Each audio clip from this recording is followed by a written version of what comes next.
Un enfant est né dans un petit village de Judée, de parents déjà avancés en âge, Zacharie et Élisabeth. Zacharie a reçu la visite d'un ange qui lui a indiqué le nom à donner à l'enfant à naître. Il s'appellera Jean, ce qui signifie « Dieu fait grâce ». Et lorsqu'au moment de la circoncision, la proche famille discutait du nom à choisir, Élisabeth s'en mêle et déclare « Non, il s'appellera Jean ». La visite de l'ange avait jeté un trouble et suscité la crainte dans le cœur de Zacharie, à le rendre muet. Était-ce un manque de foi? Nul ne le sait. Le fait est que sa bouche s'ouvrit, dit le texte, lorsqu'il donna le nom de l'enfant. Dans le haut pays de Judée, on se racontait tous ces événements.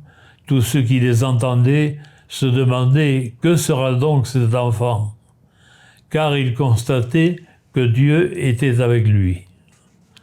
L'ange avait déjà déclaré à Zacharie que la naissance de l'enfant lui donnerait joie et allégresse, et aussi que beaucoup s'en réjouiraient, qu'il serait grand aux yeux du Seigneur, qu'il mènerait une vie austère au désert, qu'il serait rempli du Saint-Esprit dès le sein de sa mère, avec l'esprit et la puissance du prophète Élie, ce champion du monothéisme, pourfendeur de toutes les idoles qui encombraient son pays à son époque et qui aurait beaucoup à faire dans le monde d'aujourd'hui.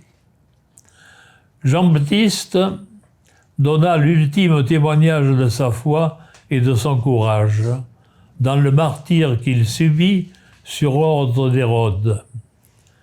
Il avait en honneur le privilège de préparer les premiers disciples de Jésus à le suivre sans se substituer à lui, mais en le montrant. Jésus avait déclaré que parmi les enfants des femmes, il n'en a pas surgi de plus grand que Jean-Baptiste, même si le plus petit dans le royaume est plus grand que lui.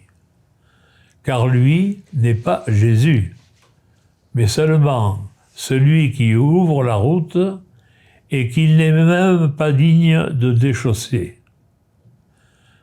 Prions Jean-Baptiste, en cette avant-veille de Noël, d'ouvrir en nos cœurs la route de Jésus. Joyeux Noël!